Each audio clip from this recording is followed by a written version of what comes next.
Hey everyone, Julian here, and today I'm starting a series before Shadowverse Worlds Beyond comes out, where I talk about every class in the game, talk about how it plays, and why maybe if you're a new player or someone coming back from the game from a long time ago, why you'd want to play the class. So, first episode is going to be about Forestcraft, and I'm going to do like a playlist of all these, and I'll have all these uploaded, hopefully before the game comes out.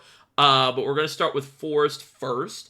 And Forest is definitely the combo class. So one thing I want to say before we start, though, is I'm not good with like PowerPoint, so this isn't going to be like a masterpiece, thing, but we're trying our best here. So what is Forestcraft? Well, Forestcraft is the class that is very focused on combo and large hand size. So they have a lot of cards that generate these fairies and fairy wisps into your hand. And again, as far as we know, this hasn't changed, but in the original game, your max hand size was 9 cards, and anytime you add another card to your hand, it just burns up.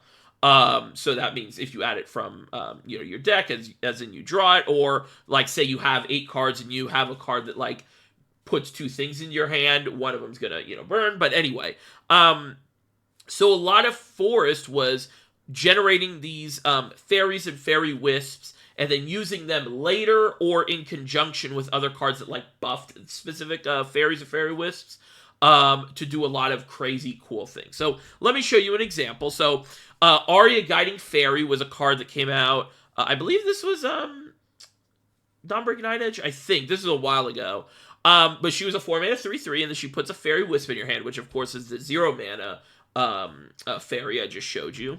And then Enhanced 9, you put fairies into your hand until your hand is full, and a hand can hold 9 cards.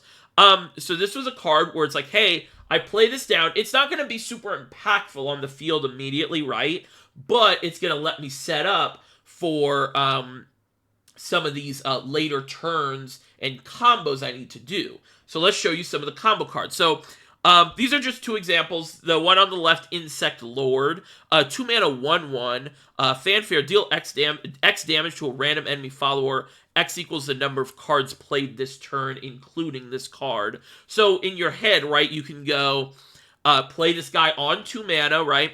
And he just does 1 damage, unless you have other 0 mana stuff. But let's say you play the Arya first, right? You play the Arya, and on 5, you go, you have a Fairy Wisp in your hand. You go like Fairy Wisp, play a couple other things, and then this guy's hitting for 3 or 4. This is a great example of how some of these combo cards work. This card was like, obviously not like, as iconic as the card next to it, which we'll talk about in a second, but it's a very like basic card to understand how combos work. And then, of course, one of the most iconic Shadowverse cards, and probably one of the like the most iconic Forest cards, really, is Rhinoceroach. I love that this is the art from, or this is like the beta version of Shadowverse, but it does the same thing. 2 mana 1/1 Storm, which means you can attack on the same turn it's played, including the face. Storm, for each other card played this turn, gain +1 attack. So Roach was a very big deal for Forest. Basically what Roach decks wanted to do was get a lot of these cards like a Fairy Wisp generator or other things like that, and then they go like, hey, I'm gonna go like play 3 Wisps and then play 2 Roaches, and then I'll combo for like 12 or 13 damage. Obviously you could do more than that, which, if you watch some gameplay of Roach decks in the past, you'll kind of see, but very iconic card. And then this was another card that came later on. This is sort of one of the other sides of Forest, where this is less of a combo deck and more of your fairies turn into these really powerful tempo tools. So Arya, Miasma Fairy. Arya is a very popular character in Forest. She gets a lot of cards. She was a 4 mana 3/3, of course. Put a Wisp and a Fairy, or Fairy Wisp and a normal Fairy into your hand. And then on Evolve, she gives your leader the effect that whenever an allied fairy or fairy wisp comes into play, it gains rush, +1 attack, and when it dies, deal 1 damage to the enemy leader. This was a very strong card and basically turned the deck into less of a combo deck and more of a, now all your fairies are, all the cards you kind of stocked your hand with become really powerful tempo tools to clear board and push face damage. So those are two of sort of the example forced play styles. And, there's, of course, over the history of the game, there's a lot of different subtypes and stuff, but those are the two main, I would say, gimmicks is like combos and doing stuff with your fairies. So, another iconic card that is printed a lot, and another sort of staple of Forest is bouncing stuff. And typically your own thing. So Nature's Guidance here, of course, is a 1 mana, return an allied follower or amulet to your hand, and then you draw a card. So this helps you, like, we were talking about the Roach a couple slides ago. You can go like Roach, and you don't need multiple Roaches because you can bounce the Roach and then play it again. It'll be, more combo, more damage. So this is a card that gets printed a lot. I would be flabbergasted if we didn't see it in Worlds Beyond. Another thing I should have noted at the beginning, these are all for like new players. These are all cards that were in the previous game. These are not cards that are going to be in the next game. We actually don't know any of the Forest cards yet. Hopefully we'll learn them soon. But these are just examples of how Forest has played and types of cards you could see in the history of the game. So next I kind of want to talk about some of my favorite, some decks in the history of the game for Forest. So on the very left is the original Roach Forest from, this is basically set 1. I think, right, was Elven Princess Mage set 1, but so the way this worked is you have a bunch of low-cost cards, right, because you want to be playing a bunch of low-cost stuff and then play your Roach. And then you have some cards like Goblin Mage, which can search Rhinoceros Roach. There was another card later on called Liza that came out, and she was a card that could search Roach as well.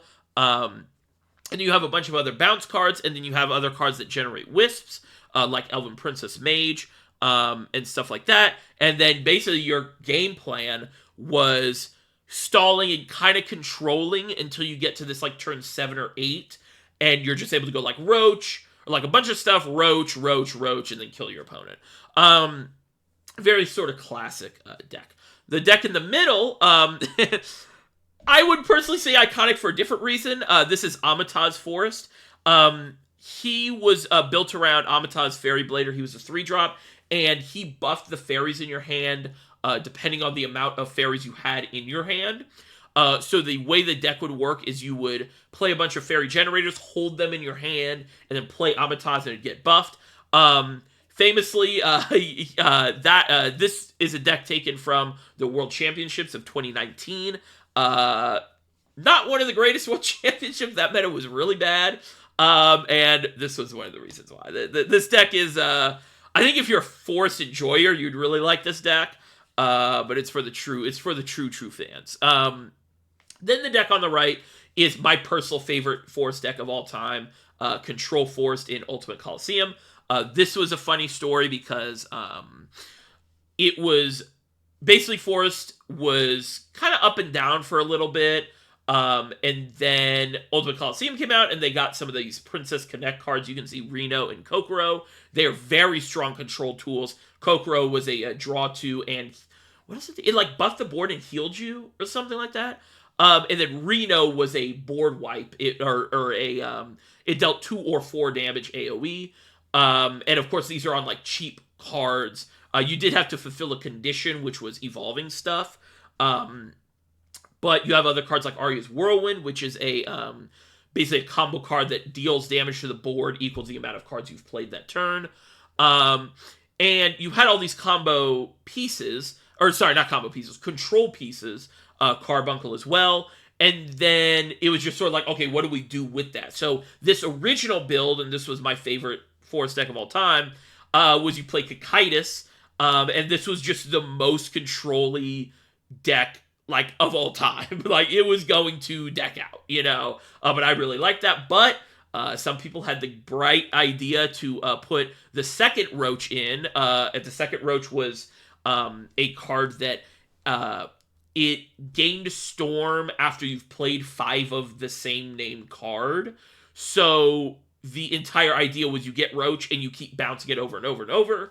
And obviously that was just a way better sort of like quest or like game ender to play in this control package.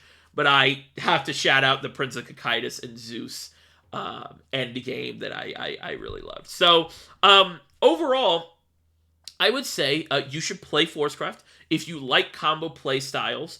It's also another class that has many options each turn. It's a very it's not a very linear deck most of the time, or it's not a very linear class most of the time.